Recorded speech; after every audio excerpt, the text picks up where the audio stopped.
Oke, selamat malam. Assalamualaikum warahmatullahi wabarakatuh. Untuk mahasiswa Prodi Pendidikan Teknik Elektronika yang mengambil mata kuliah Filsafat Ilmu, saat ini materi PJJ 2A ya.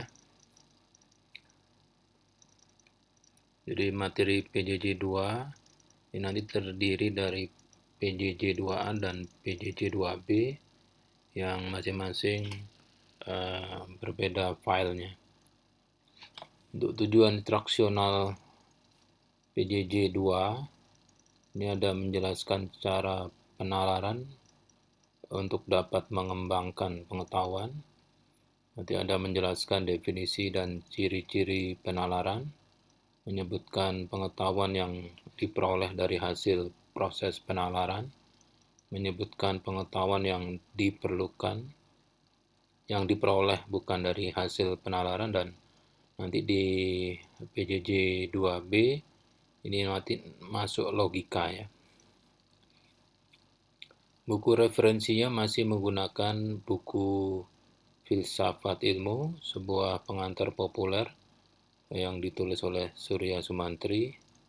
Ini bab 2 untuk PJJ 2, 2A dan 2B ini menggunakan bab 2. Kalau Anda belum memiliki, Anda bisa membaca di file ringkasan buku Filsafat Ilmu, sebuah pengantar populer yang sudah ada di Google Classroom. Atau Anda bisa browsing di internet atau di YouTube terkait dengan pokok bahasan yang sama ya. Oke, masuk materi pertama, penalaran. Ini ada dua makhluk hidup. Yang pertama adalah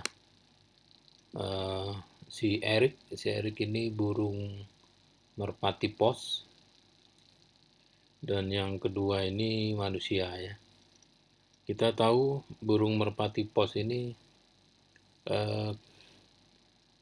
bisa kembali ke kandangnya ya. Bisa kembali ke kandangnya. Jadi kalau Anda mau mempunyai kurir sesuatu pesan yang dalam bentuk kertas tulisan ya, ini dipakai di masa yang lalu, masa zaman belum ada titipan kilat sekarang. Jadi kalau Anda mau mempunyai burung merpati pos yang bisa membawa pesan dari Surabaya ke Jakarta, itu caranya Anda beli dulu, pastikan bibit burung merpati pos ya. Setelah itu bibitnya anakannya itu Anda punya kandangnya. Terus dari kecil masukkan di kandang. Terus setelah bisa terbang, Anda coba lepas dari RT Anda, harus bisa pulang ke kandangnya. Kalau sudah, Anda lepas di RT terjauh yang masih dalam satu kelurahan di tempat Anda. Dia harus bisa kembali ke kandang. Kalau sudah bisa, Anda lepas di daerah yang paling jauh, di kelurahan yang masih dalam area kecamatan Anda. Ini sudah main di kecamatan, kalau di UNJ itu kecamatan Rawamangun ya. Anda lepas kembali. Setelah itu Anda lepas di ujung Jakarta Timur yang paling jauh ya, harus bisa kembali ke UNJ. Kalau sudah bisa, Anda lepas di wilayah Provinsi DKI yang paling jauh 5 titik Anda lepas, dia akan kembali lagi ke kampus UNJ. Nah, itu nanti Anda sudah punya burung merpati pos yang bisa membawa pesan dari titik di tempat di Provinsi DKI itu nanti bisa terbang ke kampus UNJ. Anda bisa lihat ini fenomena ini di flyover. Kalau ada orang pakai CBR bawa kandang burung ya, yang dilepas yaitu merpati pos. Itu jadi sudah punya burung merpati pos yang bisa mengantarkan pesan dari wilayah di DKI Jakarta. Kalau mau diteruskan, Anda lempar ke Bogor, bukan lempar ke Bogor ya, Anda pakai mobil lempar di Bogor, dia harus kembali ke Jakarta. Bekasi, lempar ke Bekasi, bisa kembali Jakarta. Tangerang, dilepas di Tangerang bisa kembali Jakarta. Sampai di Jawa Barat, Anda lepas di posisi Jawa Barat, dia bisa kembali ke Jakarta. Anda sudah punya burung merpati pos yang bisa mengantarkan pesan dari Jawa Barat ke Jakarta. Setelah itu Anda lepas di kota-kota di Jawa Tengah, lakukan berulang-ulang sampai dia bisa kembali ke Jakarta. Setelah itu jalan ke Jawa Timur, Anda lepas burungnya itu di Jawa Timur, nanti akan dia kembali ke Jakarta. Nah, yang terakhir Anda coba lepas di kota Surabaya, dia akan bisa kembali ke Jakarta. Jadi Anda sudah sampai sini, Anda sudah punya burung merpati pos yang bisa mengantar pesan dari Surabaya ke Jakarta. Tapi tidak sebaliknya ya, dia hanya bisa dari Surabaya ke Jakarta. Kalau mau dari Jakarta ke Surabaya, berarti Anda harus punya burung merpati pos di Surabaya yang dilatih di sekitar Surabaya, Jawa Timur, Jawa Tengah, Jawa Barat, sampai di DKI. Nah, itulah cara melatih burung merpati pos ya. Nah, sekarang bagaimana manusia melatih anak-anaknya seperti burung merpati pos ya? Kok bisa sih burung merpati pos bisa kembali ya? Jadi secara ilmiah di otaknya burung merpati pos itu ada semacam zat-zat kimia yang kalau dia terbang ya, kalau dia terbang di satu tempat dengan ketinggian tertentu di posisi tertentu, susunan atau zat-zat yang ada di kepalanya itu berubah. Nah, dia akan mengingat itu. Jadi kalau dia terbang mau pulang ya dia ingat posisi itu, dia bisa kembali ke tempatnya. Nah, kalau Anda lihat di sini, ini ada orang tua yang kalau sore hari itu nganterin anaknya jalan-jalan ya. Anaknya yang depan naik di motor metik, yang depan dia berdiri, yang besar di tengah, di belakang. Nah, itu latihan dari rumah, jalan ke pasar, balik lagi, besoknya lagi dari rumah ke pasar, ke kelurahan, kecamatan, sampai akhirnya itu kegiatan itu diulang-ulang dari sejak dia kecil sampai dia umur masa sekolah 6 tahun, sehingga pada saat dia kembali pergi dari rumah ke sekolahannya, dia bisa kembali ke rumahnya karena dia sudah terbiasa untuk jalan-jalan mengelilingi lingkungan oleh orang tuanya. Jadi ini sama-sama menalar ya, yang burung merpati pos dan manusia. Hanya manusia lebih lebih sempurna. Oke, yang berikutnya adalah, nah ini manusia. Seperti halnya materi atau tatap muka PJJ yang lalu, PJJ 1, manusia ini diberi rasa ingin tahu, diberi ragu-ragu dan nalar ya. Ini diberi oleh pencipta. Jadi pencipta memberikan rasa ingin tahu, rasa ragu-ragu, dan kemampuan untuk menalar. Dengan rasa ingin tahu, ragu-ragu, dan nalar itu, manusia dapat mencari dan mengembangkan pengetahuan yang dimiliki oleh penciptanya. Jadi dari generasi ke generasi, manusia itu akan dapat menentukan dari pengalaman yang diperolehnya, menentukan mana yang benar, mana yang salah ya. Mana yang benar, mana yang salah, mana memilih tindakan yang baik atau buruk, dan menilai mana yang indah atau jelek ya. Buat apa ya rasa ingin tahu, ragu-ragu, dan nalar itu? Ya tujuannya cuma satu, supaya selamat di bumi ya. Jadi kalau mau selamat di bumi ya, manusia itu semua berpaling ke pengetahuan, melihat pengetahuan ya, melihat kumpulan-kumpulan pengetahuan yang telah diperoleh manusia sebelumnya. Jadi nanti kalau Anda mau selamat ya lihat pengetahuan yang sudah ada. Apa sih sekarang nalar itu. Menalar itu apa? Menalar. Menalar itu melakukan ya, kata kerja. Melakukan nalar. Jadi apa definisi menalar ya?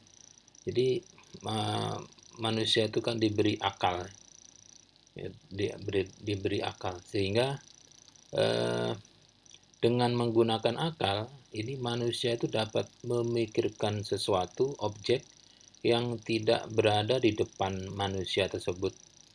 Misalnya ya, sambil turun tangga itu dapat mikir nanti mau makan siang di mana gitu. Oh, makan ketoprak aja. Ah, enggak ah.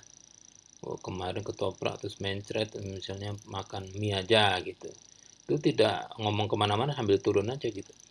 Terus sambil dengerin dosennya ngobrol di depan bla bla bla, itu mahasiswa sambil duduk itu pura-pura lihat ke depan itu bisa mendesain, wah nanti liburan besok ini uh, sama teman-teman nih ke Jogja 4 bulan lagi nih, apa tempatnya, misalnya di mana di mana di mana, itu sambil diem sambil melihat dosen yang bersabda, itu bisa. Nah, jadi manusia itu bisa berpikir di tempat dia tidak sedang yang dipikirin gitu ya. Jadi beda dengan hewan. Hewan itu yang otaknya dipakai untuk mempertahankan spesies ya. Bagaimana cara makan, kawin, besarin atau mati gitu. Itu aja, makan, kawin, gedein, membesarkan badan atau tumbuh, berkembang dan mati. Itu aja. Jadi kalau misalkan kucing dikasih makan makanan yang ditaruh dalam toples, ya dia bingung gitu. Tapi kalau manusia ya enggak ya, karena dia punya daya untuk menalar, kemampuan untuk menalar. Jadi kalau Anda berangkat ke kampus terus lewat jalannya itu aja, ternyata di jalan itu ditutup ada dangdutan, Anda kalau motivasinya tinggi ya Anda mencari jalan melingkar. Tapi kalau motivasi rendah ya ikut dangdutan di situ. Jadi itu menalar. Nah, menalar untuk hewan itu biasanya sifatnya berupa fungsi-fungsi yang sudah diturunkan dalam DNA heliknya. Jadi fungsi-fungsi eh, apa misalnya hibernasi ya. Hibernasi. Jadi misalnya ada danau, ada ikannya gitu ya. Begitu musim kering, danaunya kering, nggak ada ikannya buat main bola, buat main layangan. Tapi begitu musim hujan, danaunya ada airnya lagi, ada ikannya lagi. Jadi kemana ikannya? Karena ikannya melakukan hibernasi. Nah, Anda masih ingat kan SpongeBob itu ada si siapa itu? Sandy ya. Sandy juga melakukan hibernasi. Jadi seperti beruang, beruang itu sebelum menjalani masa dingin, masa apa? Masa cuaca yang ekstrim dingin, dia akan makan lemak sehingga badannya besar untuk berhibernasi. Dia akan selamat karena tidak mungkin ya secara statistik itu pada bisa selamat di musim dingin yang lama. Oke, itu kemampuan nalar untuk hewan. Jadi berupa apa? Berupa fungsi-fungsi ya. Berupa fungsi-fungsi yang embedded. Anda tahu embedded? Embedded itu ya udah di dalam otaknya gitu, nggak bisa dilepas ya. Dilepas. Nah, eh, dalam mengembangkan pengetahuan ya untuk bisa selamat di bumi, manusia itu harus berusaha untuk apa ya, pengetahuan yang dulu nggak punya jadi punya, terus jadi banyak. Nah, untuk mengembangkan pengetahuan ya, pengetahuannya itu punyanya pencipta, maka manusia itu mempunyai mempunyai dua buah alat ya, mempunyai dua tools. Yang pertama mempunyai bahasa. Jadi kalau sudah punya pengetahuan ya, pengetahuan misalnya kalau megang yang goyang-goyang merah itu jadi panas gitu, bisa kebakar, itu bagaimana caranya? Kalau zaman dulu mungkin pakai bahasa dewa, bahasa awa-awa gitu ya. Jadi menggunakan bahasa. Nah, bahasa ini pada akhirnya itu berfungsi untuk mengkomunikasikan informasi. Informasi ya, bukan data, tapi menginformasikan, mengkomunikasikan informasi. Jadi kalau misalnya mahasiswa, ya nanti kalau sama kuliah sama Pak ini, wah 3 kali baru lulus loh. Nah, itu informasi. Dan ya, selain mengkomunikasikan informasi, juga jalan pikiran. Jalan pikiran yang melatar belakangi informasi tersebut. Jadi jangan ikut mata kuliah ini sama dosen itu. Kenapa? Nanti nggak kelar-kelar kuliah lu. Gitu. Masuk ngambil sama dia aja 3 semester. Kalau sama yang lain bisa 1 semester. Jadi jalan pikiran ya. Jalan pikiran itu juga dikomunikasikan gitu, selain informasi. Dan yang berikutnya selain bahasa, manusia mempunyai kemampuan berpikir. Kemampuan berpikir menurut alur kerangka berpikir tertentu. Jadi kemampuan berpikir yang menggunakan alur kerangka berpikir ya yang tertentu, ada tahap-tahapannya, itu namanya penalaran. Jadi penalaran adalah proses berpikir menggunakan kerangka berpikir. Penalaran. Kalau Anda melakukan penalaran, berarti modalnya mikir, otak ya. Otaknya mikir, tapi bukan mikir enggak karu-karuan, tapi otaknya mikir itu mempunyai alur. Alur. Anda tahu alur kan? Alur kalau mau ke Surabaya atau mau ke Glodok, alurnya kan walaupun banyak tapi kan tujuannya ke sana gitu. Jadi alurnya benar, alurnya benar. Jangan sampai mau ke Glodok, alurnya dipikir sampai Depok. Ya itu masih salah. Terus sehingga kita bahas nih hakikat penalaran. Apa sih hakikat penalaran? Apa sih definisi penalaran? Penalaran itu apa? Penalaran berupa proses berpikir ya. Adalah proses berpikir. Kalau penalaran itu proses berpikir, berarti ada karakteristiknya. Disebut proses berpikir, berarti punya karakteristik. Ya, proses berpikir itu apa? Untuk menarik kesimpulan. Untuk menarik kesimpulan. Fungsi dari berpikir yang ada prosesnya itu untuk menarik kesimpulan berupa apa? Pengetahuan. Pengetahuan yang salah bukan pengetahuan yang benar atau kebenaran. Jadi untuk mendapatkan kebenaran itu orang harus berpikir gitu. Orang harus berpikir ya.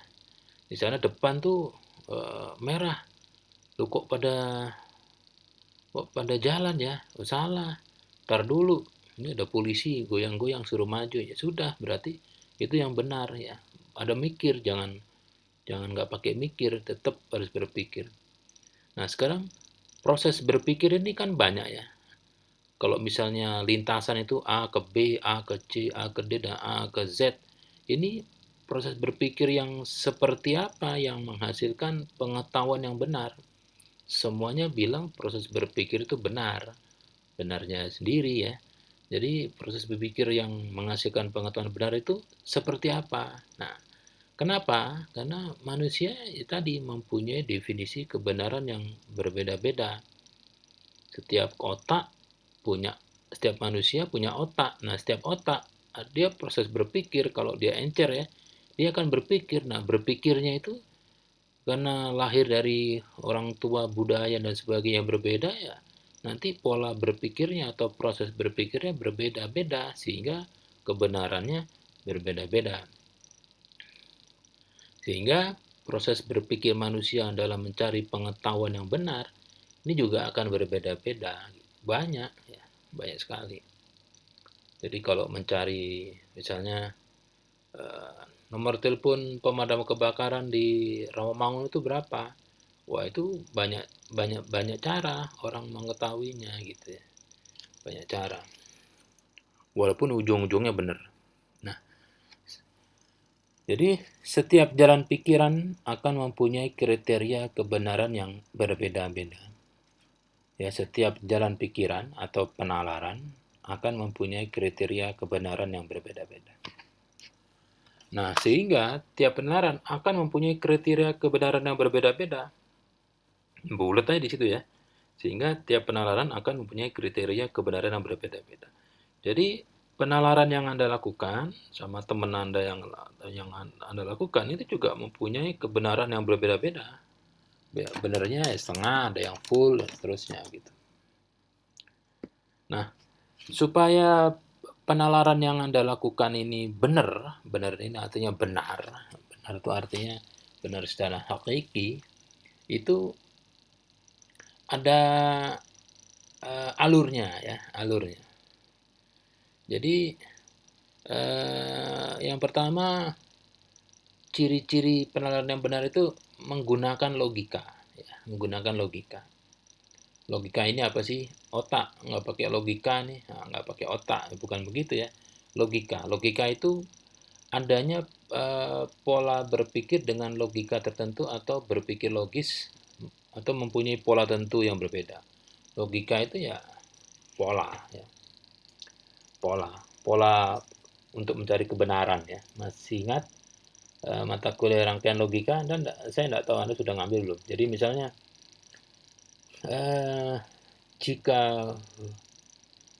jika hari hujan ya, dan hari Senin, maka nggak masuk kuliah. Nah, berarti nggak masuk kuliah itu harus dua-dua terjadi ya, hari Senin dan hujan gitu ya.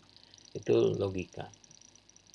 Jika ada konan nomor 70 dan bawa duit, maka beli. Ada konan nomor 70 nggak punya duit, ya nggak beli. Jadi dan. Nah, gitu ya. Dan. Kalau atau itu salah satu ya, salah satu. Itu logika. Logika itu pola yang berbeda-beda. Yang berikutnya, ciri penalaran berikutnya adalah adanya sifat analitik. Jadi suatu kegiatan analisis yang menggunakan logika. Jadi ada proses ya, analisisnya ada. Analisisnya menggunakan logika. Jadi melakukan analisis. Analisis itu apa sih? Analisis itu setelah memecah, bagian-bagian yang dipecah itu dipelajari, input outputnya, hubungannya dengan yang lain, sehingga secara keseluruhan Anda bisa memahami analisis. Analisis pada hakikatnya merupakan kegiatan berpikir berdasarkan langkah-langkah tertentu. Nah, itu analisis ya. Analisis itu langkah-langkah tertentu. Oke, mungkin masih belum paham ya. Nah, analisis ini kata kerja, proses kegiatan untuk memahami sistem sehingga dapat menguraikan. Nah, ini jadi komponen atau sub sistem terkecil, fungsi, cara, dan mekanisme hubungan. Misal, menganalisis mengapa fenomena hujan dapat terjadi. Jadi kalau kenapa hujan terjadi ya sulit ya, harus dianalisis komponen hujan itu apa gitu ya. Komponen hujan itu air. Kenapa bisa airnya turun? Emang air taruh di mana, di atas atau di awan? Awan kok bisa terbentuk karena apa dan sebagainya dan sebagainya. Jadi Anda harus bisa melakukan analisis. Ingat ya, ingat tidak semua pengetahuan ini diperoleh dari hasil proses penalaran. Jadi proses penalarannya itu kan menghasilkan pengetahuan. Tapi ternyata ada pengetahuan yang tidak dihasilkan oleh proses penalaran. Nah, gitu. Jadi dibaliknya artinya ada anggota himpunan pengetahuan. Jadi pengetahuan itu misalnya himpunan ada 1000 gitu ya. Nah, itu 900-nya itu dari proses penalaran. Sisanya itu mungkin bukan dari hasil penalaran. Gitu. Bukan hasil penalaran itu apa? Nah, ini. Ya, cara berpikir yang tidak termasuk dalam penalaran. Ya, yang tidak logis dan tidak analitik ya. Tidak logis dan tidak analitik. Seperti apa sih? Penalaran yang tidak logis. Tidak logis itu tidak menggunakan aturan yang benar. Tidak analitik, tidak ada analisisnya. Ya, misalnya perasaan. Perasaan itu pertimbangan hati. Jadi misalnya, besok masuk nggak ya? Wah, nggak usah, males. Ya udah dah, besok nggak usah masuk ah. Nah, itu Anda membuat suatu kesimpulan, tapi berdasarkan nggak pakai logika dan tidak ada analisisnya. Gitu. Jadi hati atau di hati Anda itu ya, kalau Anda lagi melihat sesuatu, itu kan ada yang berbicara bukan di kepala ya, di antara kepala sama dada itu ada yang ngomong, udah pilih ini aja, gitu. Pilih ini aja. Nah, ini aja itu intuisi namanya, intuisi. Intuisi itu bisikan hati. Nah, itu kadang benar juga gitu ya, kadang pengetahuan juga, tapi tidak logis ya, dan tidak analitik. Kalau Anda jabarkan ya enggak ada penjabarannya, wong bisikan hati, yang bisikan hati Anda siapa? Bisa demit, bisa iblis, bisa khorin, bisa hasil apa ya? Bisa hasil pembicaraan orang lain yang dikirim ke Anda gitu. Atau yang berikutnya adalah wahyu. Wahyu ini the messenger ya, kayak nabi ya. Nabi itu kan mendapat pesan ya, pesan dari pencipta. Nah, itu tidak logis ya, tidak analitis, nggak usah terima aja wis gitu. Nah, perasaan ya, perasaan dan intuisi ini ternyata sering dipakai dibanding Anda menggunakan logika, alur berpikir yang ada polanya, sama analitik. Anda lebih baik pakai perasaan.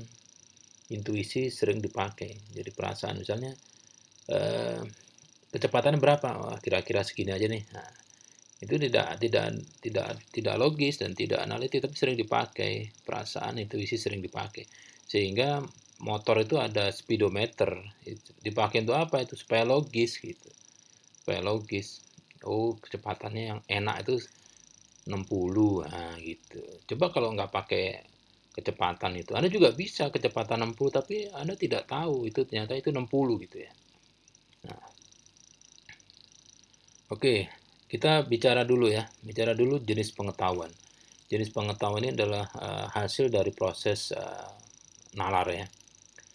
Oke, dari berdasarkan pada hakikat usaha untuk menemukan kebenaran, ini jenis pengetahuan dibagi ya. Pengetahuan yang benar dari hasil usaha aktif. Jadi usaha aktif manusia untuk mendapatkan pengetahuan itu ada yang pertama penalaran. Penalaran itu menghasilkan pengetahuan yang benar. Yang kedua, ternyata intuisi pun juga bisa menghasilkan pengetahuan yang benar. Intuisi. Intuisi itu ya tahu-tahu ada jawaban gitu ya. Jadi misalnya kira-kira IP-nya IP indeks prestasi semester gue berapa ya besok ya? Intuisi paling 3,7. Bener gitu ternyata. Misalnya, waduh ini ban gue gembos nih. Jangan-jangan besok gembos ya benar ternyata bener gembos gitu. Itu intuisi. Atau perasaan. Perasaan itu sesuatu pengetahuan yang kita sudah punya pengalaman sehingga pada saat semua indikator itu muncul, itu yang keluar. Wah, perasaan nggak bawa dompet nih kayaknya sih. Kenapa ya nggak enak ini, kayak hati nggak enak gitu begitu sampai di kantor dipegang tas segala macam, wah dompetnya nggak ada. Jadi benar gitu. Jadi pengetahuan yang benar hasil usaha aktif, yang aktif manusia itu penalaran, intuisi dan perasaan. Nah, ada pengetahuan yang ditawarkan atau diberikan di wahyu. Hati-hati ya, wahyu itu coba Anda tanya, coba Anda tanya ke nabi Anda itu, wah, Anda bisa ditelen atau dikutuk jadi kucing lagi Anda. Jadi kalau wahyu nggak usah ditanya ya, kebenarannya pasti benar. Jadi jangan berpikir wahyu itu bukan pengetahuan yang benar karena tidak menggunakan proses logis dan tidak analitik. Wah, Anda bisa jadi patung nanti. Lebih baik kalau wahyu terima aja.